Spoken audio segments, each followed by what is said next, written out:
3,500 ಅಲ್ಲ ಸಿದ್ದರಾಮಯ್ಯನವರೇ, ಮಾನ್ಯ ನರೇಂದ್ರ ಮೋದಿ ಅವರೇ, ರೈತರಿಗೆ 4,500 ಕೊಟ್ಟರು ಕಡಿಮೆ ಅಂತ ನಾನು ಹೇಳಲಿಕ್ಕೆ ಇಷ್ಟಪಡ್ತೇನೆ. ಆಲ್ಕೋಹಾಲ್ ಎಲ್ಲಿಂದ ಬರ್ತದೆ? ಸ್ಪಿರಿಟ್ ದಿಂದ ತಯಾರಾಗ್ತದೆ. ಸ್ಪಿರಿಟ್ ತಯಾರು ಮಾಡ್ಲಿಕ್ಕೆ ಯಾರು ಕಾರಣೀಭೂತರದಾರ? ರೈತರದಾರ. ಆಲ್ಕೋಹಾಲ್ ರೇಟ್ ಹೆಚ್ಚಾಗದೆ, ಉಚಿತ ಯೋಜನೆಗಳನ್ನು ನೀವು ಕೊಡ್ತಾ ಇದ್ದೀರಿ, ಅನೇಕ ಬಿಟ್ಟಿ ಭಾಗ್ಯಗಳನ್ನು ಕೊಡ್ತಾ ಇದ್ದೀರಿ.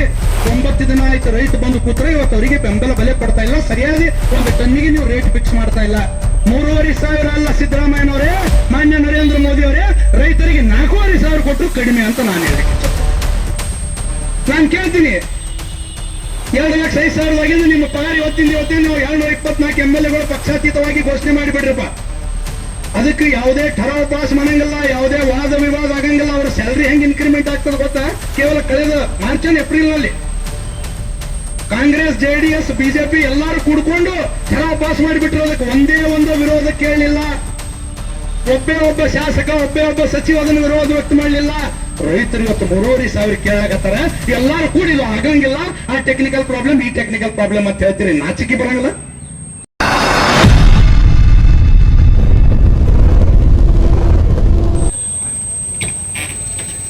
ರೈತರ ಒಂದು ಮನವಿ ತಗೊಂಡು 9 ದಿವಸ ಆಯ್ತು. ಇವತ್ತಿಗೆ ಈ ಹೋರಾಟದಲ್ಲಿ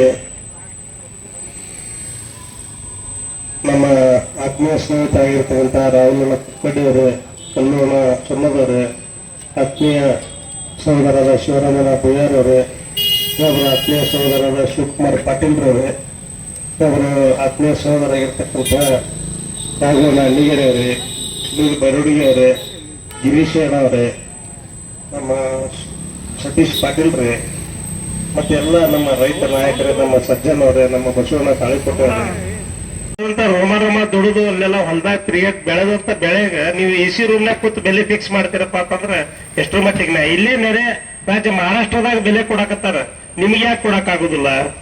ಇವೆಲ್ಲ ವಿಚಾರ ಮಾಡುವಂಥದ್ದು. ಯಾಕಂದ್ರ ರೈತರ ಪಿತ್ ನೆತ್ತಿಗೆ ಇರುತ್ತಾರ, ನೀವು ಇರ್ರಿ.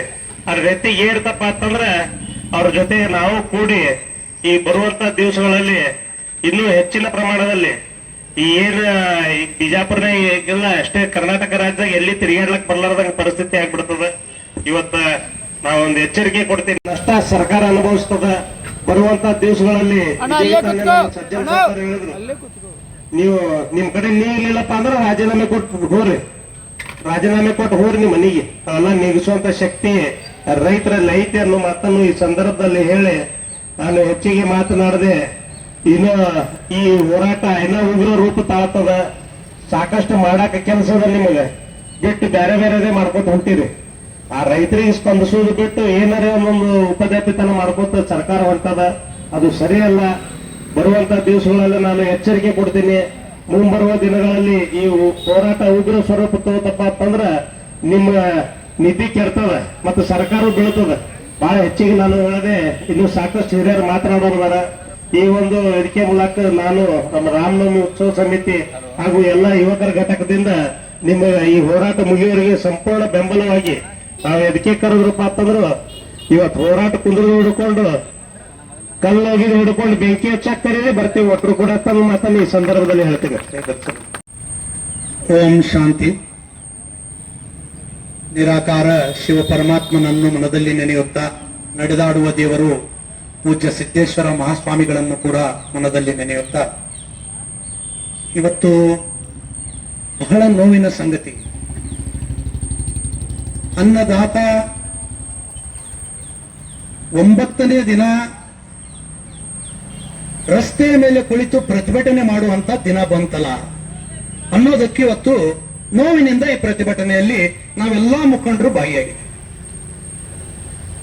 ಇದೀಗ ತಾನೇ ಉಮೇಶ್ ವಂದಾಲ್ ಅವರು ಮಾರ್ಮಿಕವಾಗಿ ತಮ್ಮ ವಿಚಾರಗಳನ್ನು ವ್ಯಕ್ತಪಡಿಸಿ ನಮ್ಮ ಸಾಕಷ್ಟು ರೈತ ಮುಖಂಡರು ಹಾಗೂ ರೈತಾಪಿ ವರ್ಗ ಇಲ್ಲಿದೆ. ಏನು FRP ರಾಜ್ಯ ಸರ್ಕಾರಕ್ಕೆ ಕೇಳಿದ್ರೆ ಕೇಂದ್ರ ಕಡೆ ಬಟ್ ಮಾಡ್ತದ, ಕೇಂದ್ರದವ್ರನ್ನ ಕೇಳಿದ್ರೆ ನಾವು ಈಗಾಗಲೇ FRP ಘೋಷಣೆ ಮಾಡಿದ್ದೇವೆ ಅಂತ ಹೇಳಿ ರಾಜ್ಯ ಸರ್ಕಾರದವ್ರನ್ನ ತೋರಿಸ್ತಾರೆ. ಫೇರ್ ರಿಮ್ಯುನರೇಷನ್ ಪ್ರೈಸ್, ನ್ಯಾಯಯುತ ಲಾಭದಾಯಕ ಬೇಡಿಕೆಯನ್ನು ಈಡೇರಿಸುವುದೇ FRP. ಈ FRP ಘೋಷಣೆ ಆದ ನಂತರ ರೈತರಿಗೆ ಅನುಕೂಲ ಆಗ್ಯದ ಅನ್ನೋದು ಯಕ್ಷ ಪ್ರಶ್ನೆ ಆಗಿದೆ. ಅನುಕೂಲ ಆಗಿತ್ತಂದ್ರೆ ಇವತ್ತು ರೈತರು ಬೀದಿಗಿಳಿದು ಹೋರಾಟ ಮಾಡುವಂತ ಪರಿಸ್ಥಿತಿ ಏಕ ನಿರ್ಮಾಣ ಆಗ್ತಿತ್ತು. ನಾವು ಇದರಲ್ಲಿ ಯಾವುದೇ ರಾಜಕೀಯ ಬೆರೆಸ್ಲಿಕ್ಕೆ ಹೋಗಂಗಿಲ್ಲ. ಯಾವುದೇ ಪಕ್ಷದ ಪರನೋ ವಿರೋಧ ಮಾತಾಡ್ಲಿಕ್ಕೆ ನಾವು ಇಲ್ಲಿ ಯಾರು ಮುಖಂಡರು ಬಂದಿಲ್ಲ. ರೈತರ ಪರವಾಗಿ ನಾವು ಇಲ್ಲಿ ಬೆಂಬಲ ಕೊಡ್ಲಿಕ್ಕೆ ಬಂದಿದ್ದೀವಿ. ಹಾಗಿದ್ರೆ ಈ ಬೆಂಬಲ ಇಷ್ಟಕ್ಕೆ ಸಾಕೇನೋ?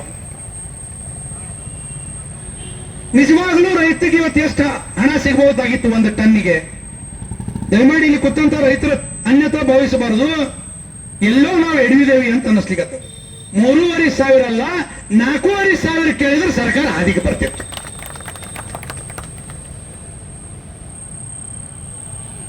ಒಬ್ರು ತತ್ವಜ್ಞಾನಿಗಳು, ತಮ್ಮನ್ನೇ ತಾವು ಮಹಾನ್ ರೈತ ನಾಯಕರು ಅನ್ಕೊಂಡಂತ ರಾಜಕಾರಣಿಗಳು ವಾಮಾಗೋಚರವಾಗಿ ರೈತರ ಬಗ್ಗೆ ನಿಂದನೆಯನ್ನು ಮಾಡ್ತಿರ್ತಾರೆ. ಅಂತ ರಾಜಕಾರಣಿಗಳಿಗೆ ಹೇಳಿಕ್ಕೆ ಇಚ್ಛೆ ಪಡ್ತೀನಿ ನಾವು. ಹಂಗಿದ್ರೆ ನೀವು ಶುಗರ್ ಫ್ಯಾಕ್ಟ್ರಿ ಯಾಕೆ ಮಾಡಿದ್ರಪ್ಪ? ಒಂದಲ್ಲ ಎರಡಲ್ಲ, ಹಂಗೆ ಮೇಲೆ ಮೇಲೆ ಹೆಚ್ಚು ಮಾಡ್ಕೋದು ಉಂಟ್ರಿ ಶುಗರ್ ಫ್ಯಾಕ್ಟ್ರಿ. ಲಾಭ ಇರಲಿಲ್ಲ ಅಂದ್ರೆ ನೀವು ಶುಗರ್ ಫ್ಯಾಕ್ಟ್ರಿ ಮಾಡ್ತಿದ್ರೆ? ಇದು ರಾಜ್ಯದ ಜನತೆ ಕೇಳುವಂತ ಪ್ರಶ್ನೆ ಆಗಿದೆ. ಲಾಭ ಇಲ್ಲ ಅಂದ್ರೆ ಶುಗರ್ ಫ್ಯಾಕ್ಟರಿ ಯಾಕೆ ಮಾಡ್ತಿದ್ರಿ? ನಮಗೆ 3,500 ಕೊಡ್ಲಿಕ್ಕೆ ಆಗಂಗಿಲ್ಲ ಅಂತ ಇವತ್ತು ನೀವು ಹೇಳ್ತೀರಿ. ಸಕ್ಕರೆ ಕಾರ್ಖಾನೆಯ ಫ್ಯಾಕ್ಟರಿ ಮಾಲೀಕರು ನಿಮ್ಗ ವಿಮಾನ ತಗೊಳಿಕ್ ರೊಕ್ಕದಾವ, ಹೆಲಿಕಾಪ್ಟರ್ ತಗೊಳಿಕ್ ರೊಕ್ಕದಾವ. ಇವೆಲ್ಲ ರೈತರು ದುಡಿದಂತ, ಏನು ಹೊಲದಲ್ಲಿ ತೋಟದಲ್ಲಿ ಮಾಡಿದಂತ ಅವರು ದುಡಿಮೆಯಿಂದ ಇವತ್ತು ನೀವು ಹೆಲಿಕಾಪ್ಟರ್ ವಿಮಾನದಾಗ ಅಡ್ಡಾಡ್ಲಾಗತ್ತೆ. ವರ್ಷಕ್ಕೊಂದು ಫ್ಯಾಕ್ಟರಿ ಹೆಚ್ಚು ಮಾಡ್ಕೋತ ಹೊಂಟಿರಿ. ರೈತರ ಬೆಂಬಲ ಬೆಲೆಯನ್ನು ಇವತ್ತು ಸರಿಯಾಗಿ ಕೊಡ್ತಾ ಇಲ್ಲ. MSP ಬಗ್ಗೆ ಮಾತನಾಡ್ತಾ ಇಲ್ಲ. FRP ಬಗ್ಗೆ ಸರಿಯಾಗಿ ಇವತ್ತು ನಿರ್ಣಯವನ್ನು ಕೈಗೊಳ್ತಾ ಇಲ್ಲ. ನ್ಯಾಯಯುತವಾದಂತ ಬೇಡಿಕೆಯನ್ನು ಕೇಳುವಂತ ರೈತರನ್ನ ಇವತ್ತು 9 ದಿನ ಆದರೂ ಬೀದಿಗೆ ತಂದು ಕೂಡಿಸಿರಿ, ಯಾಕಂತ ಕೇಳ್ತಾ ಇಲ್ಲ. ರಿಕವರಿ ರೇಷಿಯೋ ಏನಾದ್ರೂ ಕೇಳಿದ್ರೆ ಏನು ರಿಕವರಿ ರೇಷಿಯೋ? ನಾವು ಕೇಳ್ತೇವೆ. ಇವತ್ತು ಕರ್ನಾಟಕದ 7 ಕೋಟಿ ಕನ್ನಡಿಗರು MLA ಮಿನಿಸ್ಟರ್ಗಳ ರಿಕವರಿ ರೇಷಿಯೋ ಏನದ? ರೈತರ ರಿಕವರಿ ರೇಷಿಯೋ, ಅವರು ಟನ್ನಿನ ರಿಕವರಿ ರೇಷಿಯೋ ಕೇಳಬೇಡ್ರಿ. ನಿಮ್ಮ ರಿಕವರಿ ರೇಷಿಯೋ ಏನದ? ನಿಮ್ಮ ರಿಕವರಿ ರೇಷಿಯೋ ಏರ್ಲಾರ್ದೇನೆ, ಮೂಲಭೂತ ಸೌಕರ್ಯ ಕೊಡ್ಲಾರ್ದೇನೆ, ಜನರಿಗೆ ಅಭಿವೃದ್ಧಿ ಮಾಡಲಾರ್ದೇನೆ, ನೀವು ಕಳೆದ 4 ತಿಂಗಳಿಂದ ಒಮ್ಮೆ ನಿಮ್ಮ ಪಗಾರ ವೇತನವನ್ನು ಡಬಲ್ ಮಾಡ್ಕೊಂಡ್ರಲ್ಲ, ನಿಮಗೆ ರಿಕವರಿ ರೇಷಿಯೋ ಅನ್ವಯ ಆಗಂಗಿಲ್ಲನು? ಎಲ್ಲ ಪಕ್ಷದವ್ರಿಗೆ ಕೇಳ್ತೀನ ನಾವು. ಇವತ್ತು ಒಬ್ಬ ಶಾಸಕನ ಸ್ಯಾಲರಿ ಎಷ್ಟಿದೆ ಗೊತ್ತಾ? ವೇತನ, ಅಕಾಮಿಡೇಷನ್ ಮತ್ತೆ ಅವರ ಸ್ಯಾಲರಿಯನ್ನು ಹಿಡಿದ್ರೆ 2,05,000 ರೂಪಾಯಿ ತಿಂಗಳಿಗೆ ಶಾಸಕರು ತಗೋತಾರೆ ಒಬ್ಬ ಶಾಸಕ.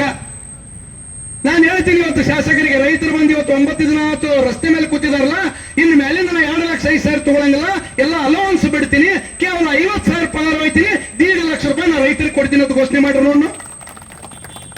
ಸರ್ಕಾರದ ರೊಕ್ಕ ತಗೊಳಗತ್ತಿರಲ್ಲ, ರೈತ ದುಡಿದಂತ ರೊಕ್ಕ ನೀವು ತಗೊಳಗತ್ತಿರಲ್ಲ. ಆಲ್ಕೋಹಾಲ್ ಮೇಲೆ ಸ್ಪಿರಿಟ್ ತಯಾರು ಮಾಡಿ ಇವತ್ತು ಆಲ್ಕೋಹಾಲ್ ರೇಟ್ ಏರಿಸಿರಿ. ಇವತ್ತು ನಮ್ಮ ಕುಡುಕರ ಸಂಘದ ಒಂದು ಕರ್ನಾಟಕನೇ ಅವರು ಬೀದಿಗಿಳಿದು ಹೋರಾಟ ಮಾಡುವಂತವರು ನೋಡಿದ್ದೇವೆ. ಮದ್ಯಪ್ರಿಯರ ಸಂಘ, ಮದ್ಯಪ್ರಿಯರ ಸಂಘದ ದಿನನಿತ್ಯ ಇವತ್ತು ಆಲ್ಕೋಹಾಲ್ ರೇಟ್ ಹೆಚ್ಚು ಮಾಡಿದ್ರಿ. ಆಲ್ಕೋಹಾಲ್ ಎಲ್ಲಿಂದ ಬರ್ತದೆ? ಸ್ಪಿರಿಟ್ ದಿಂದ ತಯಾರಾಗ್ತದೆ. ಸ್ಪಿರಿಟ್ ತಯಾರು ಮಾಡ್ಲಿಕ್ಕೆ ಯಾರು ಕಾರಣೀಭೂತರದಾರ? ರೈತರದಾರ. ಆಲ್ಕೋಹಾಲ್ ರೇಟ್ ಹೆಚ್ಚಾಗದೆ, ಉಚಿತ ಯೋಜನೆಗಳನ್ನು ನೀವು ಕೊಡ್ತಾ ಇದ್ದೀರಿ, ಅನೇಕ ಬಿಟ್ಟಿ ಭಾಗ್ಯಗಳನ್ನು ಕೊಡ್ತಾ ಇದ್ದೀರಿ. 9 ದಿನ ಆಯ್ತು ರೈತ ಬಂದು ಕೂತ್ರೆ ಇವತ್ತು ಅವರಿಗೆ ಬೆಂಬಲ ಬೆಲೆ ಕೊಡ್ತಾ ಇಲ್ಲ. ಸರಿಯಾಗಿ ಒಂದು ಟನ್ನಿಗೆ ನೀವು ರೇಟ್ ಫಿಕ್ಸ್ ಮಾಡ್ತಾ ಇಲ್ಲ. 3,500 ಅಲ್ಲ ಸಿದ್ದರಾಮಯ್ಯನವರೇ, ಮಾನ್ಯ ನರೇಂದ್ರ ಮೋದಿ ಅವರೇ, ರೈತರಿಗೆ 4,500 ಕೊಟ್ಟರು ಕಡಿಮೆ ಅಂತ ನಾನು ಹೇಳಲಿಕ್ಕೆ ಇಚ್ಛಪಡ್ತೇನೆ. ಏನಿವತ್ತು ಕಾರ್ಖಾನೆ ಇನ್ನೊಂದು, ನಾನು ನಮ್ಮ ರೈತ ಮಿತ್ರರು ಏನಿವತ್ತು ರೈತ ಬಾಂಧವರು, ರೈತ ಸಂಘಟನೆಯವರು ಇಲ್ಲೆಲ್ಲ ಇವತ್ತು ಹೋರಾಟ ಹಮ್ಮಿಕೊಂಡು ಮುಖ್ಯಮಂತ್ರಿಗಳ ಸಭೆಗೆ ತಾವೇನು ಹೋಗದೇ ಇರುವಂತಹ ಒಂದು ಐತಿಹಾಸಿಕ ನಿರ್ಣಯ ತಗೊಂಡಿದ್ರಲ್ಲ, ವಿಜಯಪುರದ ಸಮಸ್ತ ಸಂಘಟನೆಗಳ ಪರವಾಗಿ ನಾನು ತುಂಬ ಹೃದಯದ ಕೃತಜ್ಞತೆಗಳನ್ನ ಸಲ್ಲಿಸ್ತೇನೆ. ಯಾಕೆ ರೈತರು ಹೋರಾಟ ಮಾಡುವಂತ ಜಾಗಕ್ಕೆ ನಿಮಗೆ ಬರ್ಬೇಕಾ ಆಗ್ತಾ ಇಲ್ವಾ ಸರ್ಕಾರಕ್ಕೆ? ಗುರ್ಲಾಪುರ ಕ್ರಾಸ್ ಅಲ್ಲಿ ಲಕ್ಷಾಂತರ ರೈತರು ಇವತ್ತು ಮನೆ ಮಠ ಬಿಟ್ಟು 9 ದಿನದಿಂದ ಇವತ್ತು ಹೊಲದಲ್ಲಿ ಕೆಲಸ ಮಾಡುವುದನ್ನು ಬಿಟ್ಟು, ಉಳಿಮೆಯನ್ನು ಬಿಟ್ಟು ಬಂದು ಕುಳಿತಿದ್ದಾರೆ.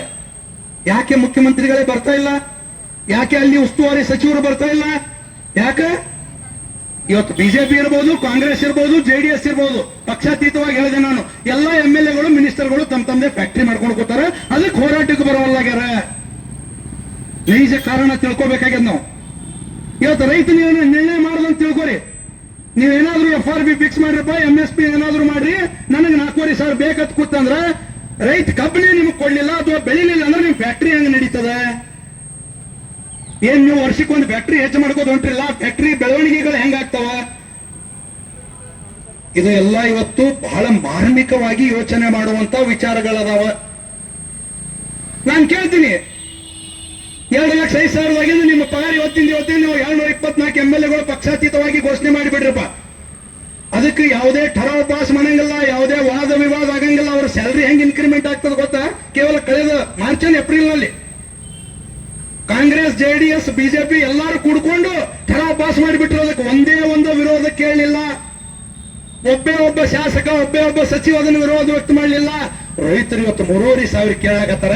ಎಲ್ಲಾರು ಕೂಡಿ ಇದು ಆಗಂಗಿಲ್ಲ, ಆ ಟೆಕ್ನಿಕಲ್ ಪ್ರಾಬ್ಲಮ್, ಈ ಟೆಕ್ನಿಕಲ್ ಪ್ರಾಬ್ಲಮ್ ಅಂತ ಹೇಳ್ತೀರಿ. ನಾಚಿಕೆ ಬರಂಗಿಲ್ಲ? ಮಾನವೀಯತೆ ಅದ ನಿಮಗ? ಹೋಗ್ಲಿ, ಸರ್ಕಾರಕ್ಕೆ ಕೇಳಲಿಕ್ಕೆ ಇಚ್ಛೆ ಪಡ್ತೀನಿ ನಾನು. ಯಾವುದೇ ಸರ್ಕಾರ ಇರ್ಬೋದು, ಸರಿಯಾಗಿ ವಿದ್ಯುತ್ ಆದ್ರೂ ಕೊಡ್ತೀರಾ ನೀವು? ಸರಿಯಾಗಿ ಅವರಿಗೆ ಗೊಬ್ಬರ ಪೂರೈಕೆಯನ್ನಾದ್ರೂ ಮಾಡ್ತೀರಾ? 3 ಫೇಸ್ ವಿದ್ಯುತ್ ಕೊಡ್ಲಿಕ್ಕೆ ಆಗಲಾರ್ದಂತ ಸರ್ಕಾರಗಳು ಯಾವುದೋ ರಾತ್ರಿನೋ ಮಧ್ಯರಾತ್ರಿನೋ ನೀವು 3 ಗಂಟೆ 2 ಗಂಟೆ ವಿದ್ಯುತ್ ಕೊಡ್ತೀವಿ. ಆ ಸಂದರ್ಭದಲ್ಲಿ ಹೋಗಿ ಉಳಿಮೆಯನ್ನು ಮಾಡ್ಬೇಕು ರೈತ. ಹಗಲ ಸಂದರ್ಭದಲ್ಲಿ ಕೊಡಂಗಲ್ಲ ನೀವು, ರಾತ್ರಿ ಸಂದರ್ಭದಲ್ಲಿ ಅವರಿಗೆ 3 ಫೇಸ್ ಲೈನ್ ಕೊಡ್ತೀರಿ. ಅದನ್ನ ನೀವು ಸರಿಯಾಗಿ ಮಾಡಿರಿ? ಇಲ್ಲ. ಯಾಕೆ ಈ ನಾಟಕ ಮಾಡ್ತಾ ಇದ್ದೀರಿ? ಈ ಎಲ್ಲಾ ವಿಚಾರಗಳನ್ನು ಇವತ್ತು ಕೇಳುವಂತ ರೈತ ಸಂಘ, ಹಸಿರು ಸೇನೆ, ಎಲ್ಲ ರೈತಾಪಿ ವರ್ಗ ಇವತ್ತು ಬೀದಿಗಿಳಿದು ಹೋರಾಟ ಮಾಡ್ತಾ ಇದೆ. ಏನಾಗ್ತಾ ಇದೆ ಇವತ್ತು? ಭಾರತ ದೇಶದ ಇಲ್ಲೇ ಪಕ್ಕದ, ಇದಕ್ಕೆ ತಾನೇ ಉಮೇಶ್ ಅವರು ಹೇಳಿದಾಗೆ, ಮಹಾರಾಷ್ಟ್ರದಲ್ಲಿ, ಉತ್ತರ ಪ್ರದೇಶದಲ್ಲಿ, ಪಂಜಾಬದಲ್ಲಿ, ಹರಿಯಾಣದಲ್ಲಿ, ಅನೇಕ ರಾಜ್ಯಗಳಲ್ಲಿ ನಿಯರ್ ಬೈ 4,000 ರೂಪಾಯಿ ಪರ್ ಟನ್ ಕೊಡ್ತಾ ಇದ್ದಾರೆ. ಅಂದಾಜು ಒಂದು 4,500 ಎವರೇಜ್ ತೆಗೆದ್ರೆ ಅಂದ್ರೆ ಎಲ್ಲ 4,000 ಹಿಡ್ಕೊ. ಈ ಎಲ್ಲ ರಾಜ್ಯಗಳ ಅಂದಾಜು 4,000 ಕೊಡ್ತಾ ಇದ್ರಿ. ಕರ್ನಾಟಕ ರೈತ ಏನು ಅನ್ಯಾಯ ಮಾಡಿದಾನೆ? ಪಂಜಾಬ್ ರೈತಗೊಂದು ಮಾನದಂಡ, ಹರಿಯಾಣದವನಿಗೊಂದು ಮಾನದಂಡ, ಕರ್ನಾಟಕದ ರೈತಗೊಂದು ಮಾನದಂಡ. ಯಾವ ನ್ಯಾಯ ಮಾನ್ಯ ಮುಖ್ಯಮಂತ್ರಿಗಳೇ? 20 ಜನ ರೈತರನ್ನು ಕರೆದಿದ್ದೀನಿ, ಕಾರ್ಖಾನೆಯವ್ರ ನಂತರ ಅವರು ಸಭೆಯನ್ನು ನಾವು ಮಾಡ್ತಾ ಇದ್ದೇವೆ, ಒಂದು 20 ಜನ ಬರ್ರಿ. ಅದನ್ನು ಧಿಕ್ಕರಿಸಿದಿರಲ್ಲ, ಇದು ನಿಮ್ಮ ಹೋರಾಟದ ದಿಕ್ಕನ್ನೇ ಬದಲಿಸುವಂತ ಶಕ್ತಿ ಈ ನಿಮ್ಮ ಮಾತಿಗಿದೆ. ಇವತ್ತು ಹೇಳ್ತಾದ್ರು ಸಂಗಮೇಶ್ ಸಗರ್ ಅವರು, ಬೆಂಗಳೂರು ಹೋಗ್ತಾ ಅರ್ಧ ಹಾದಿಯಲ್ಲಿ ಹೊಳೆ ಬಂದೇವು ನಾವು ಅಂತೇಳಿ. ನಮ್ಮ ಸೊನ್ನದವರು ಹೇಳ್ತಾ ಇದ್ರು, ಇಲ್ಲ ರೀ ನಾವು ಕಾರ್ಯಕ್ರಮದಿದ್ದೇವೆ, ಬೆಂಗಳೂರಿಗೆ ಕರೆದಿದ್ರು ನಮ್ಮ 20 ಪ್ರಮುಖರನ್ನ. ನಾವು ವಿಜಯಪುರದಿಂದ ಹೋಗ್ತಾ ಇದ್ದೀವಿ, ಒಂದು 30-40 ಕಿಲೋಮೀಟರ್ ಹೋಗಿದ್ದೇವೆ. ಆವಾಗ ನಮ್ಮ ರಾಜ್ಯಾಧ್ಯಕ್ಷರ ಕರೆ ಬಂತು, ನಾವು ಮತ್ತೆ ಯಾರು ಮುಖ್ಯಮಂತ್ರಿಗಳನ್ನ ಭೇಟಿ ಆಗದೆ ಇರುವಂತ ಒಂದು ನಿರ್ಣಯವನ್ನು ಕೈಗೊಂಡಿದ್ದೇವೆ. ಕುರ್ಲಾಪುರ ಕ್ರಾಸಿಗೆ ಸರ್ಕಾರ ಬಂದು ಇವತ್ತು ರೈತರಿಗೆ ಇವತ್ತು ಅವರು ಏನ್ ಬೇಡಿಕೆ ಇಟ್ಟಿದಾರೋ ಅದನ್ನು ಪೂರೈಸಬೇಕಂತೇಳಿ ವಿಜಯಪುರದ ಸಮಸ್ತ ರೈತರ ಪರವಾಗಿ, ಸಂಘಟನೆಗಳ ಪರವಾಗಿ, ಇವತ್ತು ವೇದಿಕೆ ಮೇಲೆ ಇದ್ದಂತ ಎಲ್ಲ ಮುಖಂಡರ ಪರವಾಗಿ ನಾವು ಆಗ್ರಹ ಮಾಡ್ಲಿಕ್ಕೆ ಇಲ್ಲಿ ಬಂದಿದ್ದೇವೆ.